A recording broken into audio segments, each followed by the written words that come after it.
Good evening, District 12 Speakers Bureau, fellow Toastmasters, and welcome guests.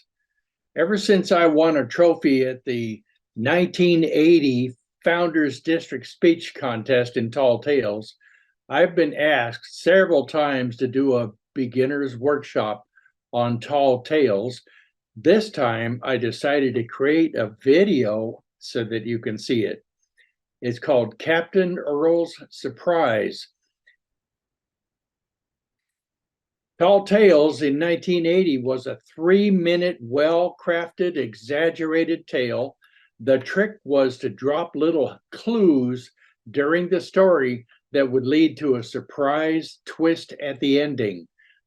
The time was 3 minutes. If you went 1 second over, you were disqualified. This speech originated in Burnt Toast Club 815 in Riverside. It won the area, it won the division, and went on to district competition in Pasadena. Start the timing as I recite the tall tale, Captain Earl's Surprise. The boardroom of the San Francisco Yacht Racing Club was alive with anticipation.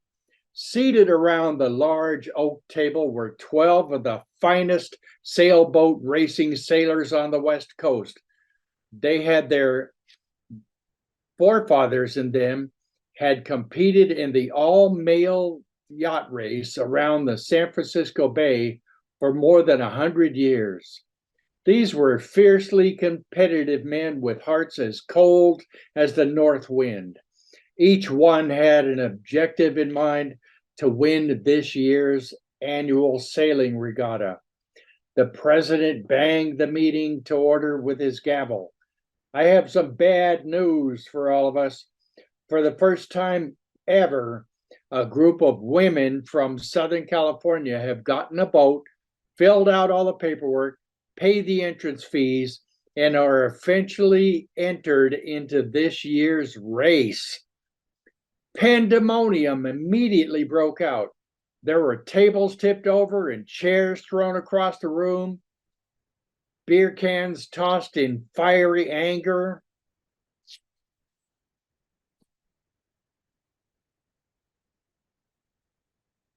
Sausalito Slim yelled, "We can't have females on the ships. Pretty soon they'll be hanging bras and other unmentionables from the yardarms."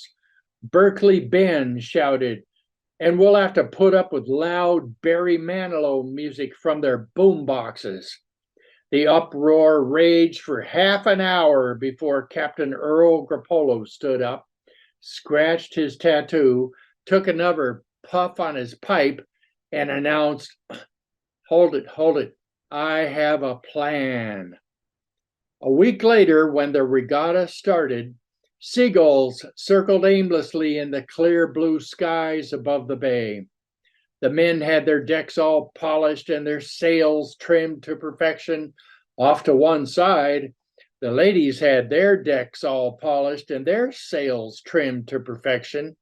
They were ready to go, but little did they know that Captain Earl Grappolo had swum under their vessel with a portable Black & Decker power drill and was silently drilling lots of holes in the hull of the female's ship. Water started spurting up everywhere, and the ladies panicked, running fore and aft and to and fro and port and starboard, and screaming at the top of their lungs. They jumped overboard into the salty water of the bay. Captain Earl swam silently back to his ship and was hoisted aboard by his jubilant teammates, who congratulated him for having created the League of Women Boaters. Mr. Toastmaster,